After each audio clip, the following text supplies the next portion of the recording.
Volvieron los combates a Nagorno-Karabaj. El 19 de septiembre, el Ministerio de Defensa de Azerbaiyán anunció lo que llamó una operación antiterrorista y afirmó que era para atacar las posiciones militares que tenía allí Armenia, mientras que para el gobierno armenio fue un intento de limpieza étnica. El ataque duró más de 24 horas y dejó más de 200 muertos. Así regresan los enfrentamientos armados luego de cerca de 3 años de la última guerra y de la tregua que la sucedió. Nagorno-Karabaj es una región separatista que gran parte del mundo reconoce como parte de Azerbaiyán, pero la mayoría de sus habitantes son de origen armenio.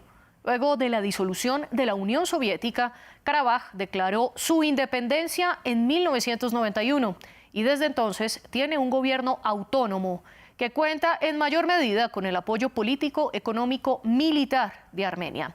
Se autodenomina República de Artsaj. Marta Moya nos explica más de la importancia de este enclave. Un estado fantasma, pero estratégico. El enclave de Nagorno-Karabaj pertenece a la categoría de territorios autónomos que carecen de reconocimiento internacional y que desde la caída de la Unión Soviética han tenido una importante relevancia mediática. La región de Nagorno está situada dentro de las fronteras internacionales de Azerbaiyán, pero está habitada por unos 120.000 armenios étnicos. De vuelta al pasado, en 1923 los soviéticos entregaron el control del Alto Karabaj a las autoridades de Azerbaiyán, quedando un territorio de mayoría cristiana ortodoxa dentro de los límites de un territorio de mayoría musulmana. En los años 90, tras el fin de la URSS, los problemas para la región se multiplicaron. Primero, con una guerra que dejó entre 20.000 y 30.000 muertos después de que el Parlamento Regional Karabají decidiera formar parte de Armenia y denominar el enclave como la República de Artsaj. Un conflicto que terminó con la mediación de Rusia en 1994 y luego de que los armenios se hicieran con el control regional y de sus alrededores, aunque Azerbaiyán siguiera con el control de facto. Desde entonces, el Nagorno-Karabaj ha estado gobernado en su mayoría por una república separatista autoproclamada y dirigida por armenios étnicos, con un goteo constante de episodios violentos. Sin embargo, la escalada que rompió el acuerdo de paz se dio en 2020, en un enfrentamiento de 6 semanas que terminó con el ejército azerí recuperando algunos territorios de la región y que nuevamente terminó con la mediación de Rusia para el fin de las hostilidades. Tanto Moscú como Ankara han sido aliados determinantes en este conflicto, Rusia del lado armenio y Turquía del lado de Azerbaiyán. Sin embargo, en el nuevo espacio geopolítico marcado por la invasión rusa a Ucrania, las alianzas externas de los actores no evitaron un nuevo conflicto, con centenares de refugiados y una ayuda humanitaria escasa para la población local. ¿Qué pasará entonces con las miles de personas que están enfrentando el éxodo masivo? ¿O se llegó al fin del conflicto en Nagorno-Karabaj? Para discutirlo hoy en el debate nos acompaña Mamat Talibov, embajador de Azerbaiyán en México. Y desde Buenos Aires se conecta Aram Mouritian, director ejecutivo del Consejo Nacional Armenio de Sudamérica. A los dos les doy la bienvenida a nuestro programa y gracias por acompañarnos. Y antes de comenzar con ustedes también le quiero dar la bienvenida a nuestra audiencia. Los invito a que nos sigan en las redes sociales, donde estamos como @France24-ES. Y a mí me encuentran como @MariaClaguirre. También leemos todos sus comentarios con el hashtag #ElDebateF24. Y si se pierden este capítulo, pueden repetirlo a través de nuestro canal de YouTube o también escucharlo a través de Apple Podcasts, Spotify, Deezer y TuneIn. Quiero dar la bienvenida a usted primero, señor Talibov. Gracias por acompañarnos aquí en France 24. Empecemos con cómo describe usted lo que ha pasado en la semana anterior en Nagorno-Karabaj. Sí, región de Karabaj de Azerbaiyán, como sabe, era bajo de control armenio, bajo de ocupación armenio después de su agresión en los años 90. En estos días de 19 de septiembre, otra vez y siempre mencionábamos que la amenaza más grande en la región es presencia de Fuerzas Armadas de Armenia en el territorio de Azerbaiyán, pero otra vez organizaron una provocación en el resultado de que perdieron sus vidas 6 azerbaiyanos como resultado de la explosión de mina. Y después de esto, Azerbaiyán empezó medidas locales antiterroristas que duraron 23 horas, un poquito más de 23 horas. Y como resultado, llegamos a un acuerdo cuando separatistas armenios se rindieron sus armas, se rindieron y también deponieron. Ahora hay el proceso de deposición de sus armas y después, el día 21 de septiembre, se encontraron entre residentes armenios de la región de Karabaj de Azerbaiyán con el gobierno central de Azerbaiyán, y puedo decir que hoy también se encontraron en Khojaly, en la ciudad de Khojaly de Azerbaiyán. También podemos decir que hay unos avances constructivos, y durante este primer encuentro entre ellos, entre residentes del gobierno central de Azerbaiyán, se acordaron también en acuerdo, se admitió que sí estaban restos de fuerzas armadas de Armenia todavía en el territorio soberano de Azerbaiyán, a pesar de que el gobierno armenio reconoció en varias instancias integridad territorial de Azerbaiyán y soberanía de Azerbaiyán. Todavía estaban instalados en Azerbaiyán 10.000 soldados armenios equipados con hasta los tanques y otras armas. Y ahora lo voy a interrumpir precisamente para que nos pueda rendir mejor el tiempo y darle también la bienvenida a Aram Mouratian. Gracias por acompañarnos. Y según usted, ¿qué fue lo que ocurrió el pasado 19 de septiembre? Bien, ante todo, gracias. En primer lugar, respecto a la introducción que hicieron, en la que detallaban la historia un poco del conflicto, me gustaría hacer algunas aclaraciones respecto a algunos términos muy particulares que han llevado a una confusión respecto a lo que está ocurriendo hoy en Nagorno-Karabaj. Nagorno-Karabaj no es una región separatista.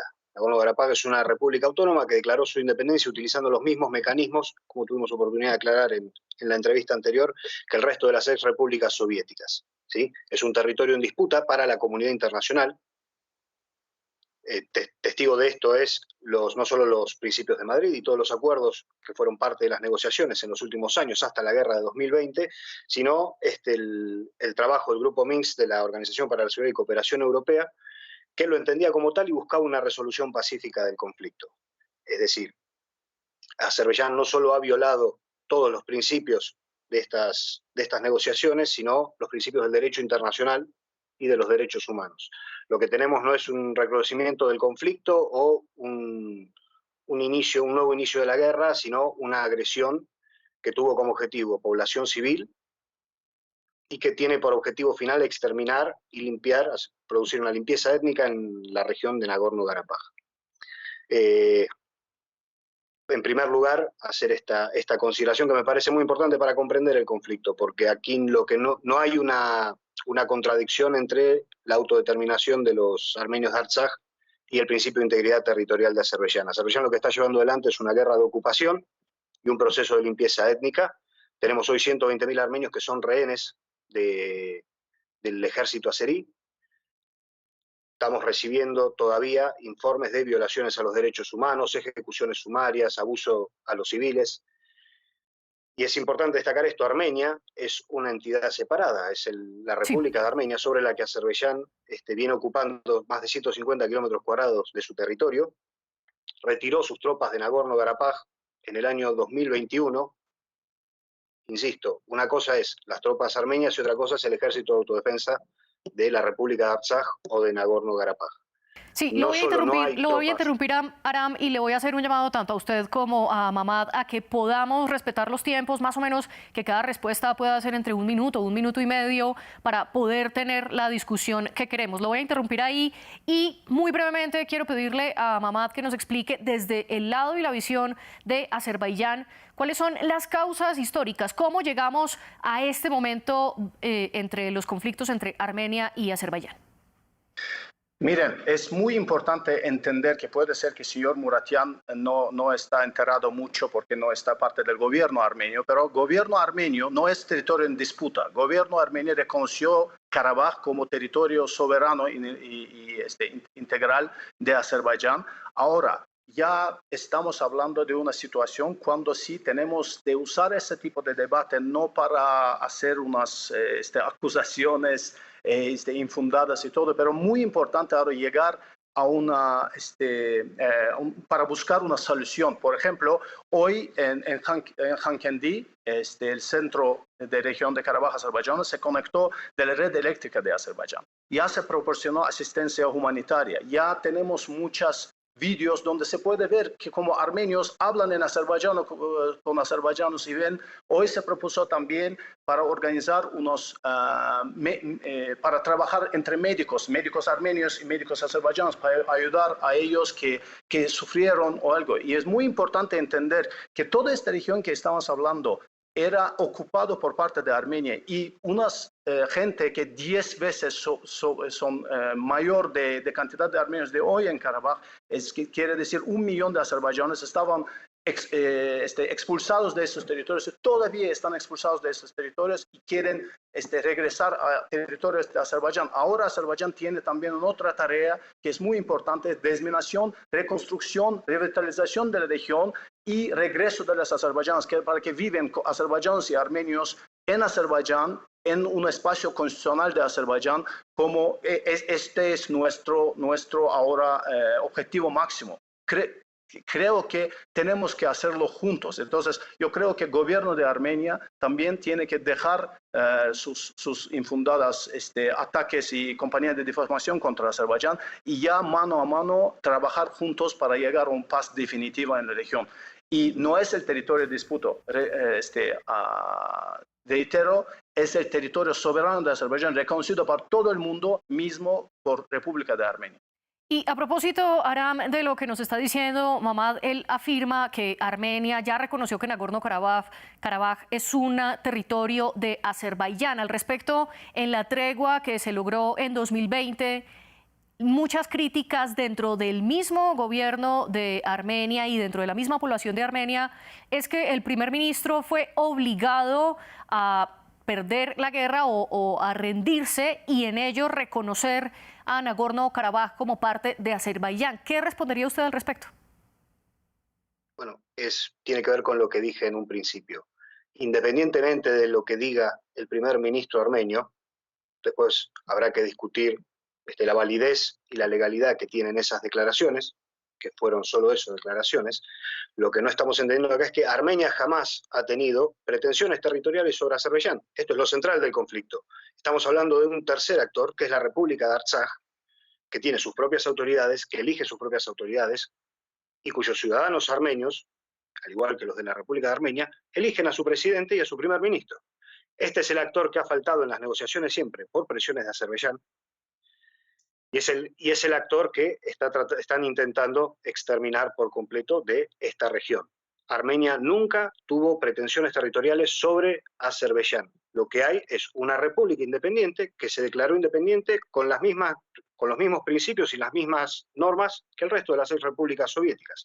Azerbaiyán disputó esto, siempre tuvo la voluntad de resolver el conflicto de manera violenta y por la fuerza, violando nuevamente todos los principios del derecho internacional, y con todo el respeto, pero acá no hay una cuestión de debatir si es las dos caras de una moneda o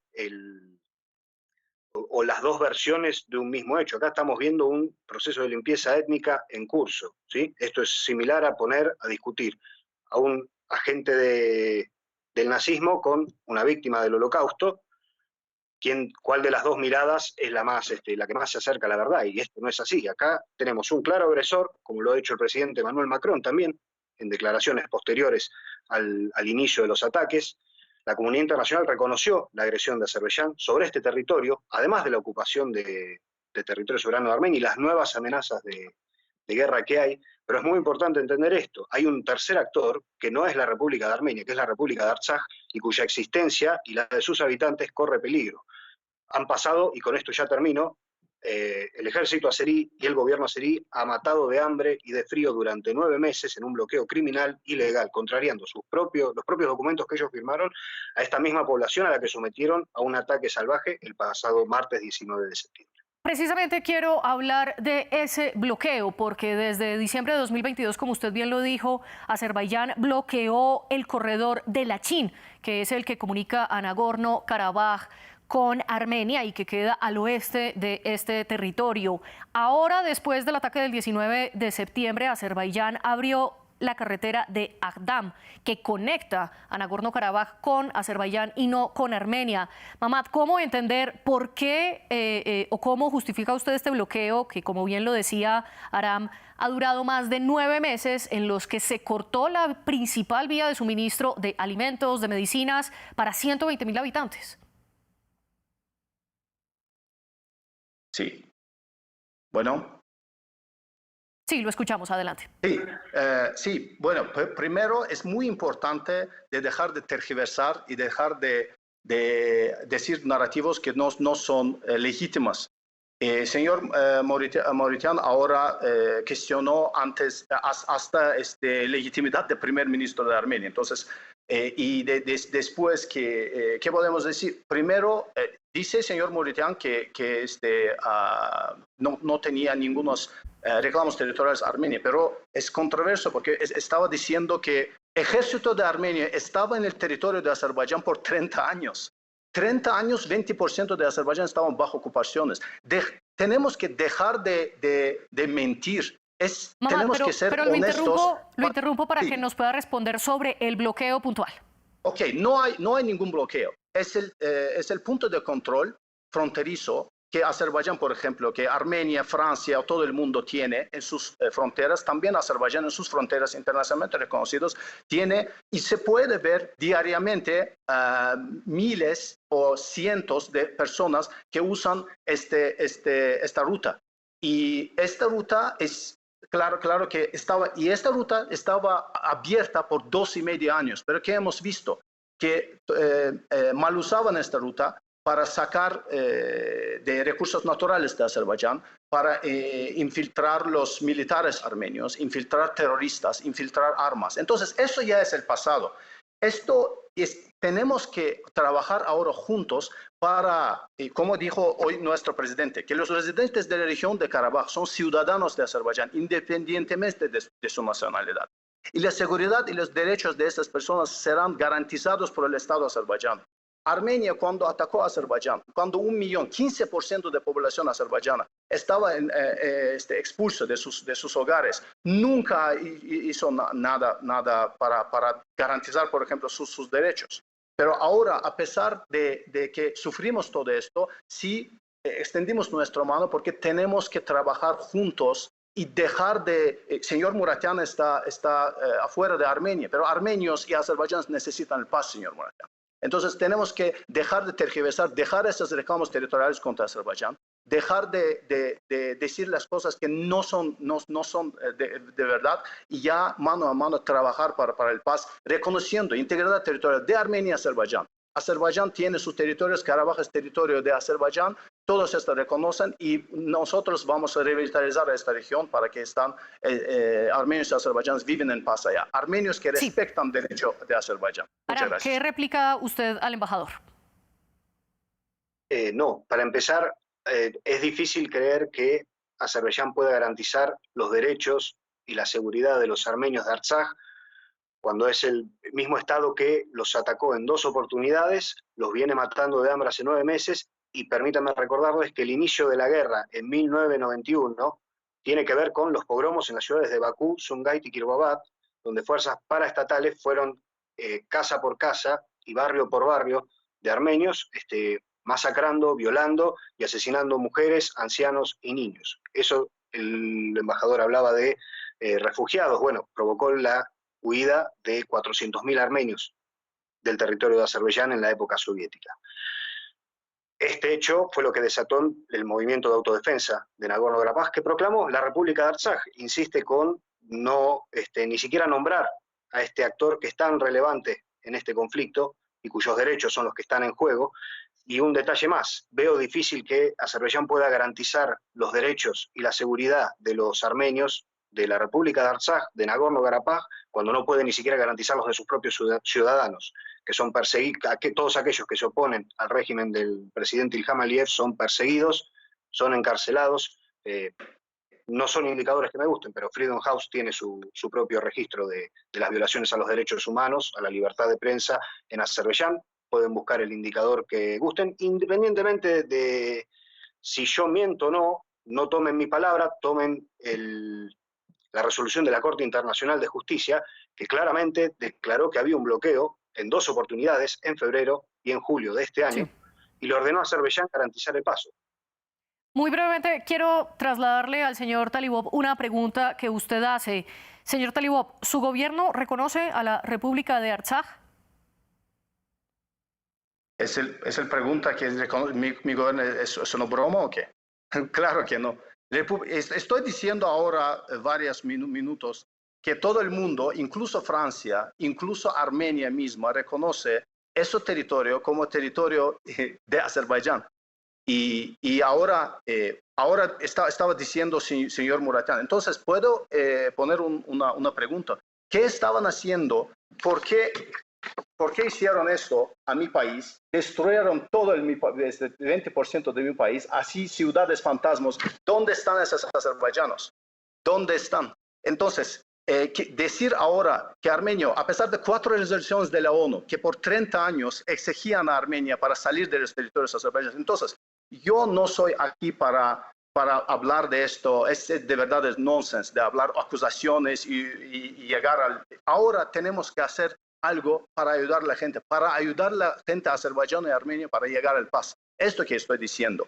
Ahora, representantes residentes de armenios, señor Muratian, tiene que hablar con ellos. Puede ser que van a decirle mucha información sobre esto. Ahora están de acuerdo que Karabaj es Azerbaiyán. Ahora están mano a mano hablando con azerbaiyanos cómo llegar a esa paz, cómo vamos a garantizar esta reintegración del pueblo armenio, como viven ahora en Bakú, en Ganja, en otras partes, no como en Armenia. Armenia es un país monoétnico, pero es otra pregunta.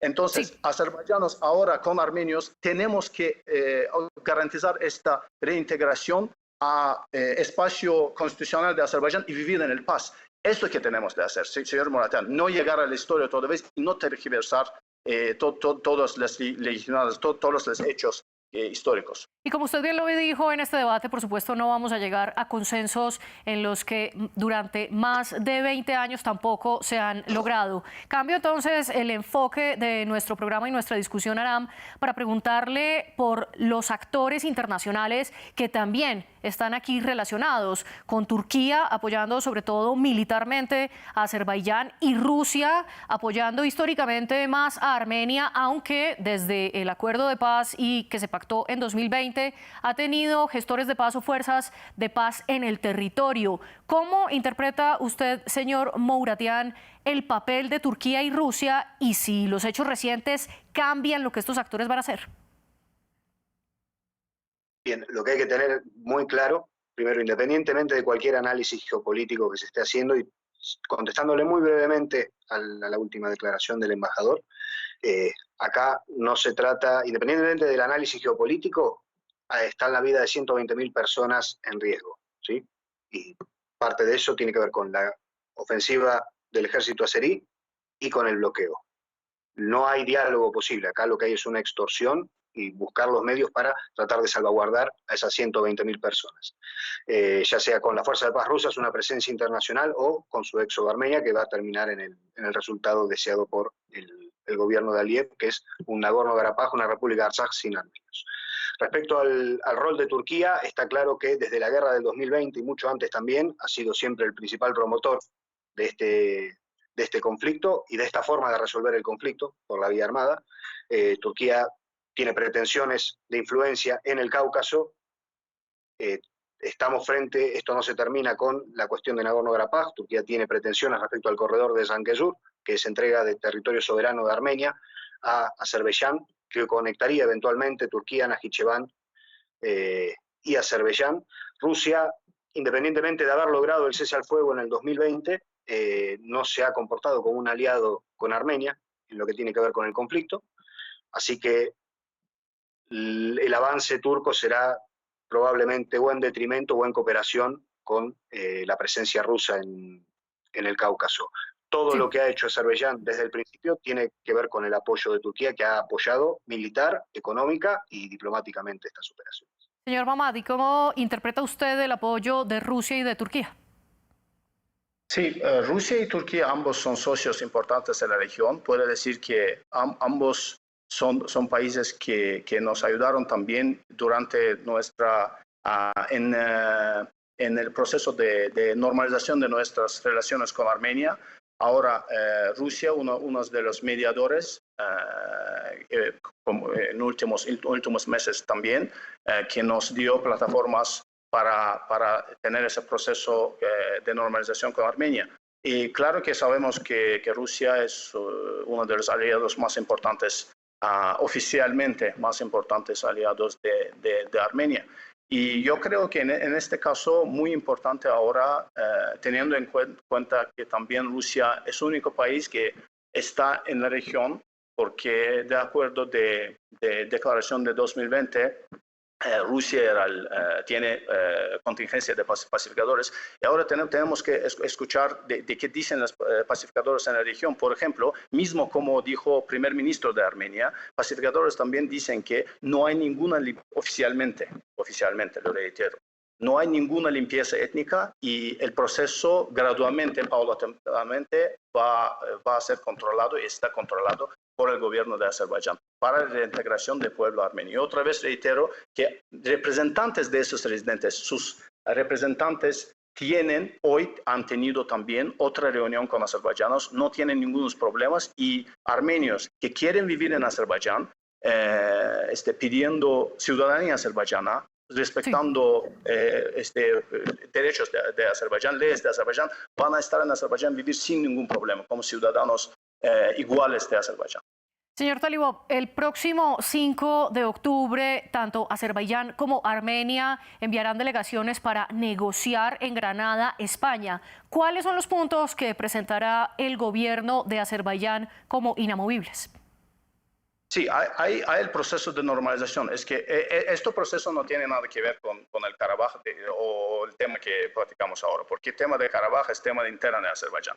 Pero como países que hemos tenido conflicto, hemos tenido una situación de invasión armenia en Azerbaiyán por 30 años, tenemos un track de un camino de normalización de relaciones con Armenia. Entonces, ahora tenemos que firmar un acuerdo de paz definitivo. Sobre esto estamos trabajando ambos gobiernos. También hay dos temas importantes de que sí tenemos que abrir todas las comunicaciones en la región, incluso el corredor de Sankesur. Es la ruta que va a conectar a Azerbaiyán con el exclave de Nakhchivan vía territorio armenio. Y también tenemos que delimitar y demarcar los territorios de las fronteras reconocidas entre Azerbaiyán y Armenia. Entonces, esos serían los proyectos, serían los puntos importantes para lograr un paz definitivo entre nuestros países post-conflicto, después del conflicto que duró tan muchos años. Señor Mouratian, ¿usted cree que es posible esta paz duradera de la que habla el embajador? Yo no creo que sean sinceros el gobierno de Azerbaiyán en sus acercamientos de paz. El corredor de Sankesur no figura en ningún lado, es una demanda del gobierno de Azerbaiyán y del gobierno de Turquía, agarrándose de una interpretación muy arbitraria del acuerdo de 2020.